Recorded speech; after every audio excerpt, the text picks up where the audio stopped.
Welcome to the weekly Sadhakayan program organized by Quantum Meditation Society London. In this program, every week we talk about something that is relevant to all of us, no matter where we are from, what stage of life we are in, and we draw insights from the timeless teachings of spiritual masters and from the latest scientific inquiry to understand how we can enrich our lives at this point in time. Today, we are talking about something that can propel immense increase in our inner peace, and not only in our inner peace, but our physical health and overall well-being, and that is forgiveness. All of us, as we go through life, meet with experiences where we are disappointed, where somebody or someone did not meet our expectations, did something that we would never expected would happen, that makes us feel betrayed, violated, may cause us an immense amount of suffering and distress. How we deal with the situations can determine the kind of life experience we have. And that is where forgiveness comes in. Now, before we go on with forgiveness and talk about how it's in what way it is beneficial for us and what we can do to actually be able to forgive from our hurts, it is, I think, important to understand what forgiveness is and what it is not. When I was young, I thought forgiveness was saying that whatever someone did to me is okay, even if somebody did something horrific. Forgiveness meant saying that, oh, it's okay that you did it, and then going and hugging them, and then repairing the relationship with them and being best friends with them for the rest of my life. Something like that, And as I grew older, I began to understand that we need to forgive less for the people and more for ourselves, because forgiveness is not about validating the injustice that has happened to you or someone you love. It is really about moving beyond the past. Lily Tomlin said it beautifully at some point. She said, forgiveness is giving up the hope of a better past. Forgiveness is giving up the hope of a better past.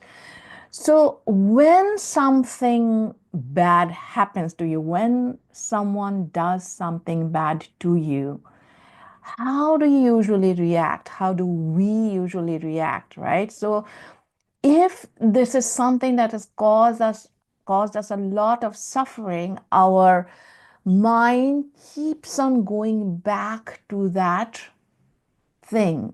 We keep on thinking about it. We keep on um, dwelling on it. We experience certain physical, emotional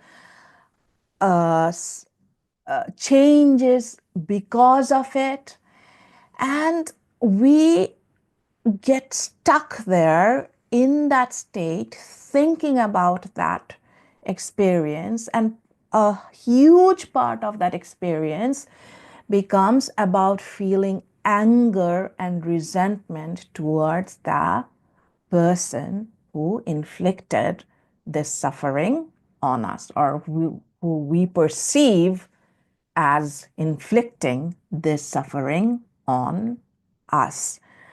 Now, when we are in this state, and many of us continue being in this state for months and months, years and years, we are not necessarily doing anything to bring the person who we can't forgive under justice.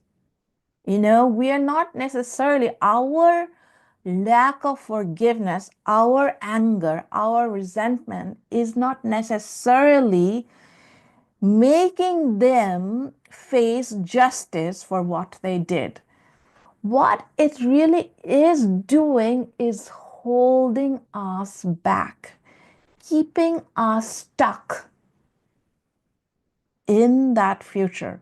And even though a lot of us may be doing other things, we may be telling ourselves, no, we are moving on. Look, that person hurt me, but now I have a different partner. Or look, I am working hard. I am building my career, or I am moving on with this aspect of my life or that aspect of my life. And these things might actually be true, but the human being works in a way where if there is a bit of resentment or whatever bit of negative energy that is in us, we cannot compartmentalize it. We cannot put it in a closed box. It spreads through all of us, and it definitely makes us more stuck or more burdened, or less peaceful, less free, less light than we would otherwise have been. When we can actually forgive, which means we can actually accept that this has happened to me and it is okay because I am strong and I am still full and my life is still full of possibilities. So I can let go of that burden I was carrying because somebody else did something to me. We start becoming whole again. We start becoming full again. We start being able to access our full potentialities again, and we can then move on with experiencing this wonderful life, with creating our wonderful future with more enthusiasm, more freedom, uh, more lightness, more joy. So forgiveness is really for us and secondarily for the person who did something to us. And in fact, in sometimes, the person who did something to you might not even be within your reach. That person, you may not know that person might have passed away. But even so, if you can let go of your burden, you will go on with life feeling much lighter. That is why every single religion has advocated forgiveness, and modern scientific inquiry is showing that forgiveness is beneficial for us at every level. Uh, for example, Stanford University has a forgiveness project, and which is directed by Dr. Fred Luskin, who is also written books about forgiveness. He in his research, he and his team in their research have seen that when people are able to forgive, they experience less stress, their depression starts to lift. They experience less anger. Their health is better. The symptoms of stress are less. There are more antibodies in their body, that which means that their immune system becomes stronger. And they then have, when they're able to forgive, they then have more confidence, they have more compassion, they have more hope, more optimism. So everything that the religions were saying or the spiritual masters were saying is now being shown through research. And so Dr. Laskin actually compares it to a kind of therapy. Like if you're doing everything right, you're doing exercise, eating well, maybe sleeping well, but you cannot forgive something. Your mind keeps going back to that incident, and you feel anger and resentment for that person. uh, you you you are still stuck somewhere, and your healing will won't be complete. Your mental physical healing won't be complete. So that is why it is important to learn how to forgive. As I said, it doesn't have to be, you don't have to go and hug the person who forgive you. You can still be realistic. If somebody stole something from you, you can still know that, okay, this person actually has a habit of stealing, and be very careful with your things around them, or keep your distance from them. You can do all of those. Forgiveness means, again, I know I'm repeating what I said, simply letting go of the anger and resentment that you were carrying because of that incident, and not letting that hold you back any more. Uh, so not being resentful towards that person, while you may still be very real about what stage that person is in now. Okay, now this is very nice and good, right? Forgiveness inspires all of us. When we hear stories of forgiveness in great people's lives, we certainly feel its greatness. We certainly feel like, oh, there is something very noble and great about this person for being able to do this. It definitely inspires a lot of us. For example, many of us have learned uh, Nelson Mandela, Nelson Mandela's um, forgiveness, learned about how he forgave the people who kept him in prison for 27 years of his life. For 27 years of his life, he was imprisoned for for uh, leading leading a leading and participating in protesting. Sometimes that took violent form against apartheid, right? So he was kept in prison for 27 years, about 14, I believe, of those in solitary confinement in a very small cell, where sunlight wouldn't go in, right? But after 27 years, when he was finally set free, many of us know this, he said that he said, like, as I walked out of the door toward the gate that would lead me to my freedom, I knew if I didn't leave my bitterness and hatred behind, I would still be in prison. Right? So even if that experience still has its hold on you, if the emotions that experience brought out in you are still there in you. And he realized that, and because of that, he forgave, and he led his party towards truth and reconciliation. And that is why he is one of the greatest people we have seen in our lifetimes, right? We many of us recognize him as one of the greatest people we have seen in our lifetimes. Uh, we all of us get inspired by stories from, say, the life of Jesus. We know that he was going along and people were taunting him. Uh, People are taunting him.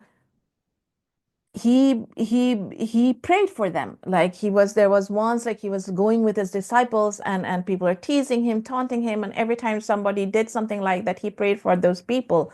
And his disciples asked him, why are you why are you praying for these people who have nothing but taunts and cruelty to give to you? And the answer he gave was, they're giving me what they have, and I am giving them what I have, right? So when we hear these things as human beings, we can't help being touched. If we look at Prophet Muhammad Sallallahu Alaihi Wasallam's life, we know many, many incidents of forgiveness in his life. For example, we know that when he went to Taif to spread the message of Islam, the elders, of course, didn't accept his message, and then they sent the kids to throw stones at him, right? So they threw stones at him, and he instead of like being angry or resentful towards them, he sat and he prayed for the people of Taif and their future and their descendants, so that they see light, and they can see where they're going wrong. Um, when we hear incidents like this, another incident from Prophet Muhammad Sallallahu Alaihi Wasallam, peace be upon him, his life is uh, the woman who there was a woman called Hind. Many of you will know this story, who really hated him, and during one of the battles, basically arranged from his favorite uncle Hamza to be assassinated in the battle. And after he died, she tasted his heart, I believe. And so she showed towards Prophet Muhammad the peak of animosity, let's put it that way, and cruelty. But when after the Muslims won over Makkah, when they went back to Makkah, he forgave her. He forgave her. They went in and said, he went in with his head bowed, and he went in and he said, uh, everybody in Abu Sufyan's house, and she was Abu Sufyan's wife, is safe. So when we hear stories, no matter who it is from, we feel inspired, but in our own life, we don't necessarily find it so easy to forgive. And that is where I think we need to work, because forgiveness is a skill and it is a process. And sometimes when we try to force ourselves to move past something that's happened before we are ready, it can backfire. So what's important is to realize that it is a skill that can in fact be developed, and to realize that, okay, everyone's forgiveness journey is unique, and you will get there in your own time. But there are a few things that if you work on, or if you realize, uh, um, that will help you in your forgiveness journey if you choose to do so. One thing that human beings are susceptible to, it is a very important thing to know, because as you go on in life, you will go through various relationships, friendships, relationships with bosses, co-workers. Of course, you have your relationships with the parents and grandparents. Then you will have partners, spouses, children, grandchildren. It's something that's very, and of course, we are also relating to people we don't know, right? A couple of weeks ago, we were talking about getting into arguments with strangers on the internet, right? So we are also engaging with people that we don't really know.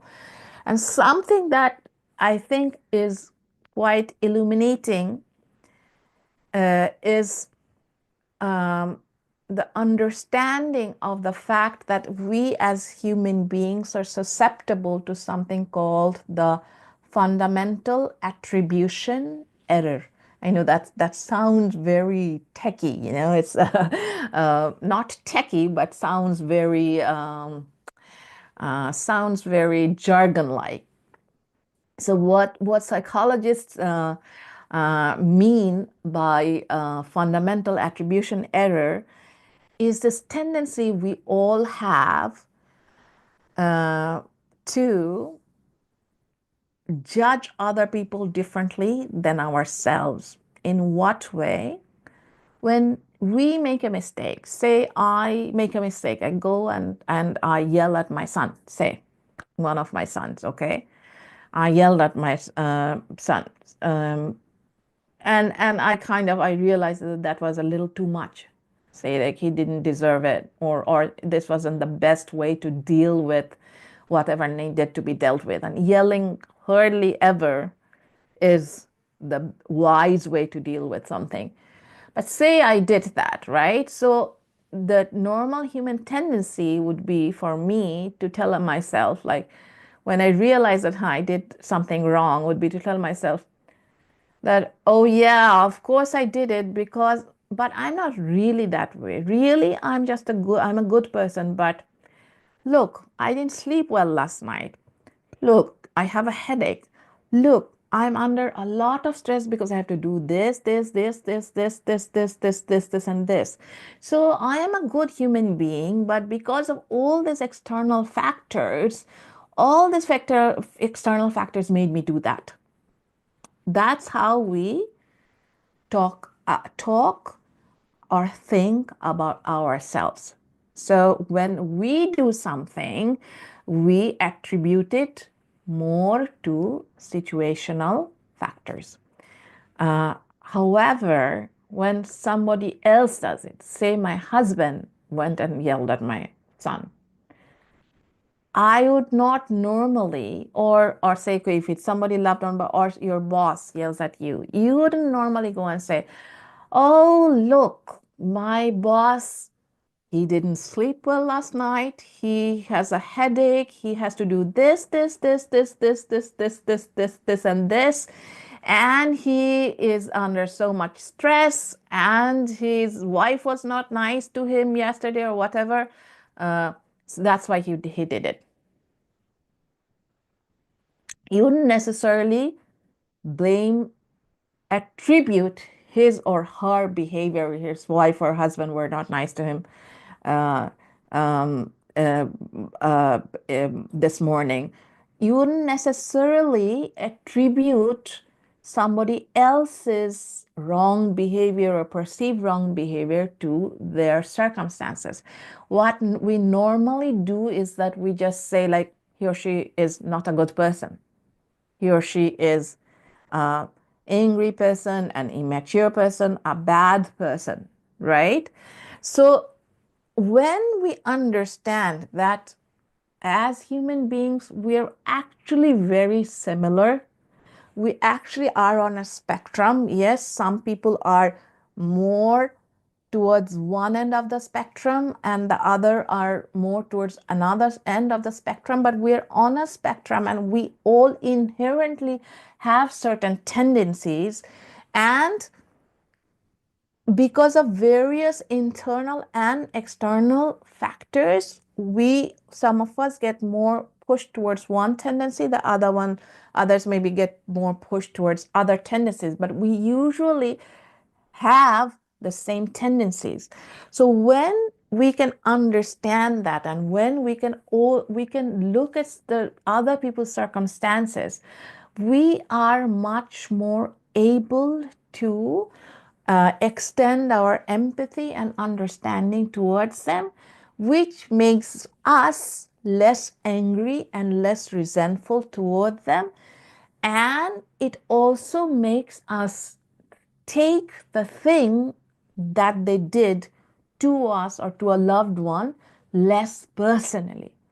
And this taking less personally is very, very important, because the less personally you take something, the less you're affected by it. Okay, so Buddhist teachers actually teach teach this very nicely. And I was just listening to a story about how Buddhist monks teach about forgiveness that I found quite insightful. Obviously, it is, yes, insightful. So this is a teacher who is teaching his disciple about forgiveness, and he's asking, like, if somebody throws a stone at you, who do you blame? And of course, if you're the disciple, you would say, I would blame the person who threw the stone at me. I mean, if they throw the stone at you and it hits you on the forehead, you would say, normally, a normal human being would say, of course, I would blame the person who threw it. And then the teacher says, why? Why not the stone? It's the stone that hit you. And then you'd probably say, yes, but the stone did not intend to hurt me. The stone is an inanimate object. It sort of hit me with the intent to hurt me. It is just being thrown by somebody else. It is neutral. Then the teacher says, by that logic, you could blame that person's pain, the person who threw you the stone, because that person is actually more like the stone than you think. That person is also propelled by their pain to hurl themselves at you, or hurl the stone at you. They are being propelled like the stone is being propelled. They are being hurled like the stone is being hurled by their pain. And if you go through your life, if you start observing people who, have hurt you, if you look at their lives, you will find out that, yes, that is the truth. Mostly it's people, when people are themselves in a lot of pain, that's when they hurt others. And we're all just continuing the cycle, right? That person has hurt you. Now I have become angry and resentful, and then my anger and resentment propels me to hurt somebody else, whether it's the degree of hurt is less or small, less or more. That in this case, let's just keep it aside. Somebody might have done you something really bad, and then you're not doing something that bad, but still you're holding on to that anger. Resentment is making it act in ways that you wouldn't otherwise have acted in. But you're telling yourself, like, oh, I'm just a human being, and people are doing this, and to me, this to me. Of course, how much can a human being bear? But what we are actually doing is that we are continuing that cycle. And now that the other person we hurt is going to feel hurt, feel anger and resentment towards us, and it's going to go and do it towards, and it's going to come out, let's say. That pain is going to propel them to do something hurtful to somebody else, even if they don't really want to. Very few human beings actually deep down at the core of their beings actually want to do something bad, but we lose the fight against our own suffering, against these questions of why did this happen to me, against our own feeling of powerlessness, against our own feeling of pain, against our own fear, against our against our pain, all this and our suffering. So that wise people not only realized that they were able to heal themselves, and they realized that at our core we are immensely powerful, and we are not as helpless as we think in the face of what somebody did to us. Like we sometimes like we think, oh, I have trauma, and my trauma will never be healed, and then this has destroyed my life. No, we are actually more powerful than that. We just haven't found maybe the right tools to to to to to heal ourselves from that. But we definitely, there's a part of us that is always whole, always pure, always like that, like the like that nice white shirt when you first buy it with no stains, right? So yes, these experiences put stains in us, but there are amazing stain removers that I have now realized can almost remove every stain. But for a large part of my life, I didn't know that these amazing stain removers existed, and I thought that those stains were permanent, right? So you can uh, heal yourself, and when you believe that you have the power to heal yourself, then you will see that you are finding it easier to forgive the people, because what they did to you become less significant, right? So again, if you have something to forgive, it's congratulations if you have made the choice, made the decision to want to forgive those people, to let go of your anger and resentment. Congratulations. You will get there. Every person's journey is unique, but remember, it is a process and it is a skill. If you focus on healing yourself, if you focus on getting in touch with the immense power that is within you, if you focus on forgiving yourself, because sometimes we can't forgive others because we can't forgive ourselves, So if you practice self-compassion, if you intentionally keep yourself in touch with the inspiring lives of those people who have reached those levels of greatness, those levels of nobility. And if you go within yourself to get in touch with your power through meditation, through reflection, through inspiration, you will see that one day you are at a stage where you're like, it's okay, it's okay. I'm ready to let go.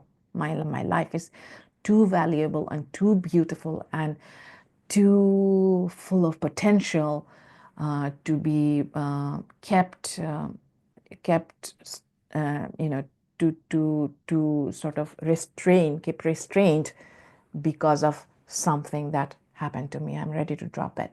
Okay, so I hope you can do it in your life, and I hope you can live your life to the fullest. So that is our talk for today. I am going to start the meditation now. As always, give me a second and write in the chat if there's any problem with the meditation.